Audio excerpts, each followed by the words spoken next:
duel décisif, c'est des forces pour le combat.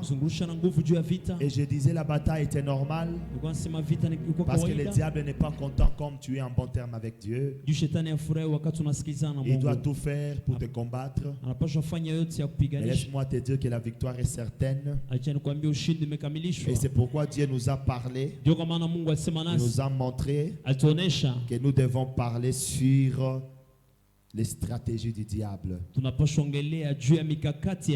Amen. Amen. Le diable est là, mon frère, ma soeur. Il est en train de voir comment te combattre pour que tu ne sois pas fort. Et il te combat parce qu'il sait que quand tu seras fort, tu vas les résister et il va fuir loin de toi. Maintenant, il doit tout faire pour que tu n'arrives pas à les résister. Et nous avions compris que nous puisons la force dans la prière. Nous puisons la force dans la parole de Dieu. Nous puisons la force par le Saint-Esprit. Nous puisons la force dans les épreuves. Amen. Amen. J'ai parlé de 4 points, n'est-ce pas?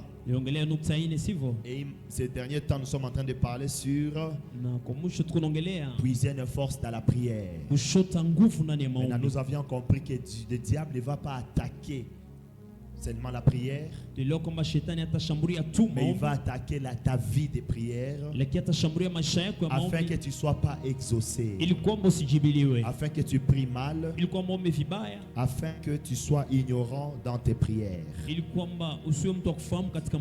Dieu nous a montré pour vaincre l'ennemi, pour vaincre l'adversaire, il faut le connaître. Pour connaître l'ennemi, il faut connaître ses stratégies. Qu'est-ce qu'il fait pour t'avoir? Et quand tu sauras, tu ne vas plus te faire avoir. Tu vas plus te faire avoir. Amen. Amen. Amen. Nous avions parlé de beaucoup de points, de beaucoup d'armes. Et là, nous allons parler sur la 9e arme du diable. Quelqu'un peut dire 9e arme du diable. Amen. Amen. La 9e arme ou la 9e stratégie pour combattre la vie de prière, c'est ce qu'on appelle le manque de bonté, le manque de la générosité, mais aussi le manque de la compassion. Je disais, manque de bonté, générosité et compassion. On peut répéter s'il vous plaît après moi. Manque de bonté, manque de générosité, manque aussi de compassion. Amen. Amen. Ces 3 choses se renferment dans la bonté. Bonté, c'est faire du bien.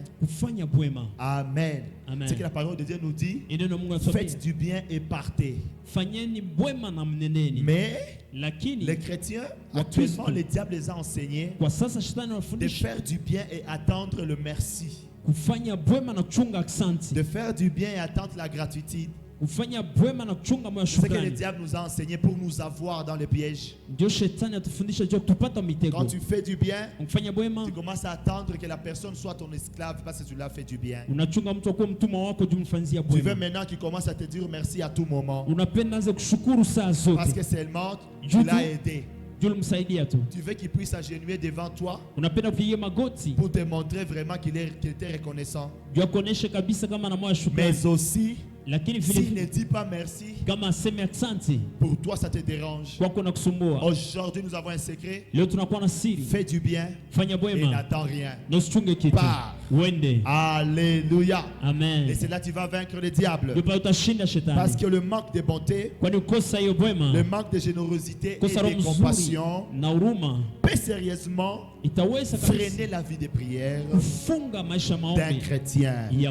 Amen. Amen. Car la Bible nous enseigne souvent que notre attitude envers les autres influence notre relation avec Dieu. J'aimerais bien que tu écrives ça. Amen. Tu peux même écrire ça sur ton statut pour bénir les autres. Notre attitude envers les autres influence notre relation avec Dieu. Amen. Amen. Quelqu'un m'attend? Est-ce que nous sommes ensemble? Je disais notre attitude envers les autres influence notre relation avec Dieu. Jacques chapitre 5 verset 16. La Bible nous dit: confessez vos fautes les uns aux autres. Je pense que c'est des fautes, c'est-à-dire là, à cause ça, c'est mieux. Amen. Amen. Confessez vos fautes les uns aux autres. Mais j'aime ce qui m'a beaucoup intéressé. La deuxième paragraphe nous dit: priez les uns pour les autres. C'est ce qu'on appelle la bonté. Tu fais une chose pour l'autre. Amen. Amen. Tu te donnes la peine de gêner pour l'autre. Laisse-moi dire à quelqu'un, quand tu intercèdes pour l'autre, Dieu commence d'abord à t'exaucer toi avant d'exaucer l'autre. C'est ça le secret de prier pour les autres. Amen. Amen. La Bible dit prier les uns pour les autres. Pourquoi? Parce que quand vous allez prier les uns pour les autres, c'est à ce moment-là que vous serez comment? Vous serez guéris. C'est-à-dire la guérison, c'est comme l'exaucement. C'est-à-dire prie pour l'autre afin que tu sois exaucé. C'est-à-dire encore aide l'autre afin que Dieu puisse t'aider. C'est-à-dire encore bénis ton voisin afin que Dieu puisse te bénir.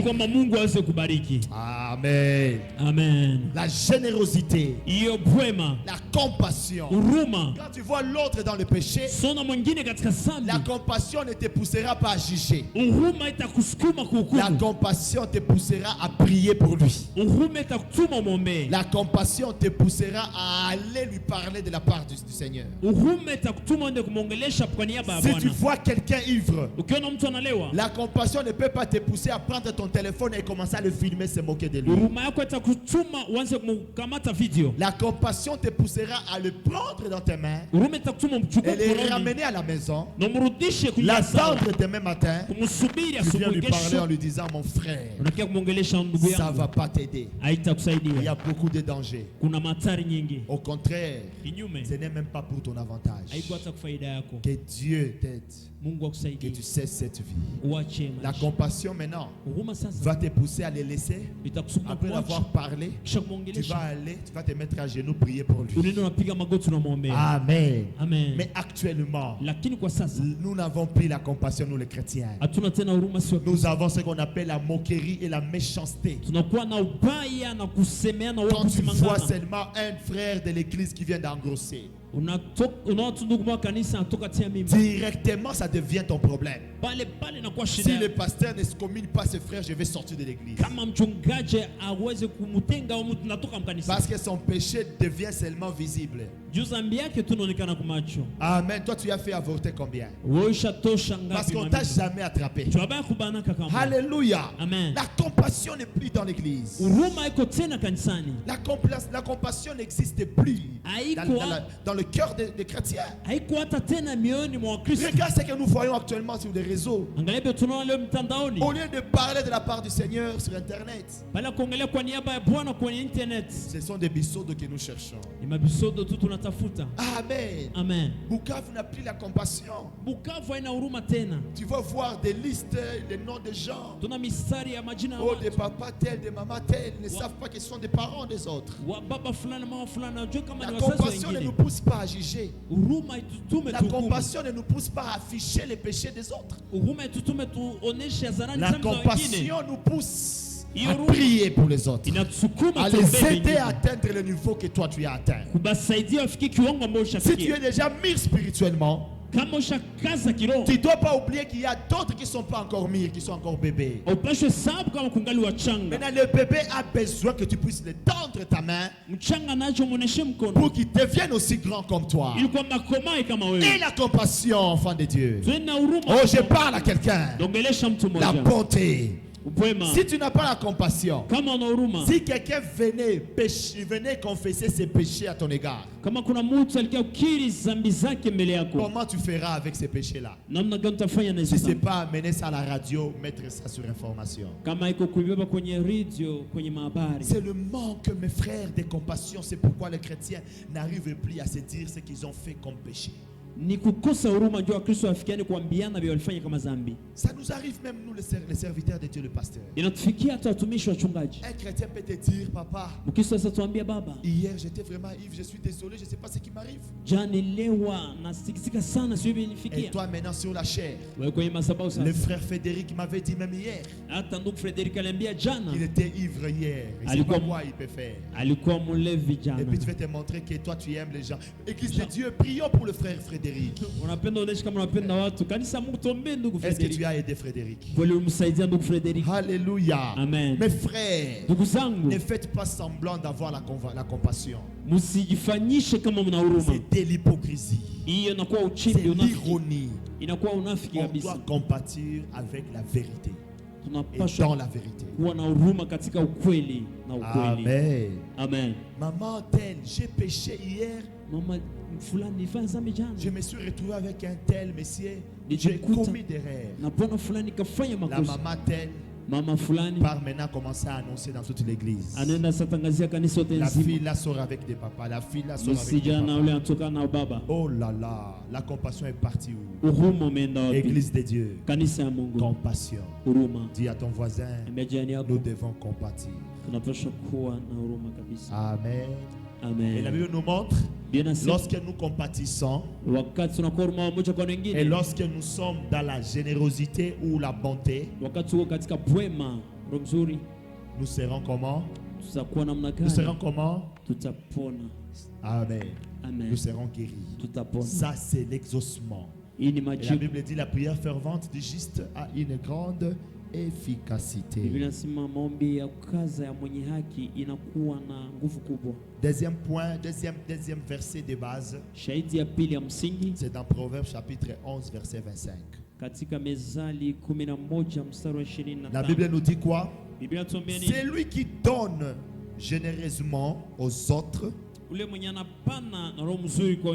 On dit ça ici, c'est une autre version qui dit l'âme bienfaisante sera rassasiée.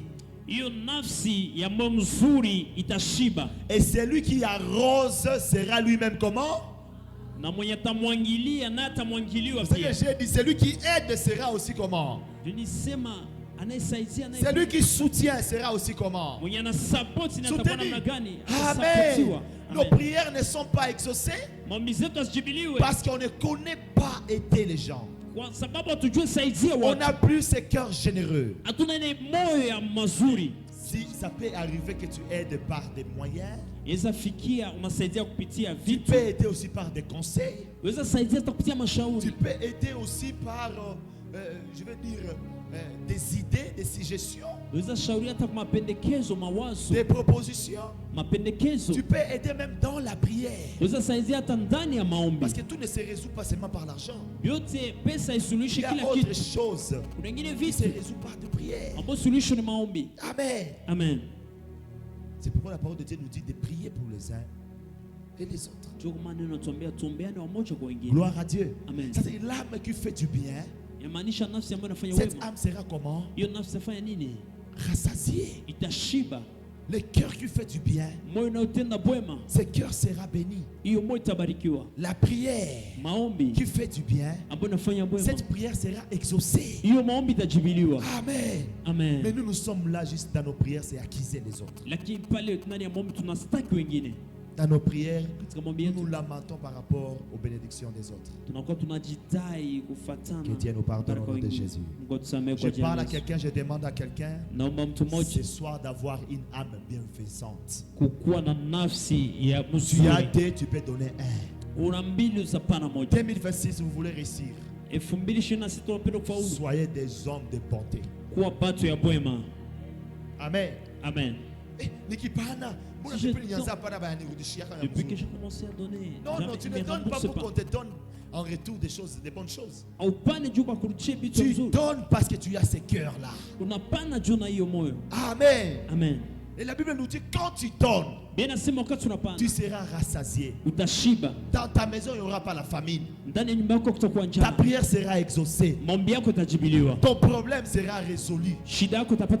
Tu auras la solution. Oh, je parle à quelqu'un. Et celui qui arrose sera comment lui-même? Sera arrosé.